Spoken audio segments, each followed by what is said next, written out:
தேடி அலையும் என்பது மூத்தோர்கள் வாக்கு. அத்தகைய பசுமையும் பாரம்பரியம் பற்றி உங்கள் முன் கூற உள்ளேன். நேற்றைய நுழைத்த சமுதாயத்தை இன்றைய தலைமுறைக்கு கூறுவதே நம் தலையாய கடமை. பசுமையும் பாரம்பரியமும் ஒரு நாணயத்தில் இரண்டு பகுதிகள். இவை ஒன்று பிரிக்க முடியாதவை. பசுமை என்பது மரங்கள், செடிகள் மட்டும் இல்லை. தூய்மையான குடிநீர், சுத்தமான காற்று, வளமான பூமியின் உயிர்நாடி. நம் முன்னோர்கள் இயற்கையை தெய்வமாக கொண்டாடினார்கள். இதனைய வள்ளுவரும் கொலையின் கொடியர் அந்நியனின் நிலையில் நீங்கியார் நாட்டு என்றார். இதன் பொருள் இயற்கை அழியும், மானுடம் அழியும் என்பதாகும். மற்றொரு குரல், ஒரு பசியும் ஓவாப்பினையும் செருப்பகையும் சேராதது இவ்வளவு நாடு என கூறியுள்ளார். பசுமையும் பாரம்பரியம் குறையும்போது நாட்டில் வளம் குறையும், பசி நோய் வளரும்.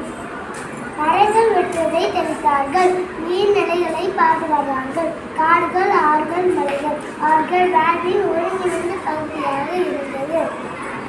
ஆனால் இன்று நிலைமை தலைகீழாக மாறிவிட்டது.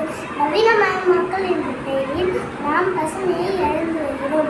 காடுகள் அழியப்படுகின்றன, நீர்நிலைகள் மாசுபடுகின்றன, மண் வளம் குன்றுகிறது.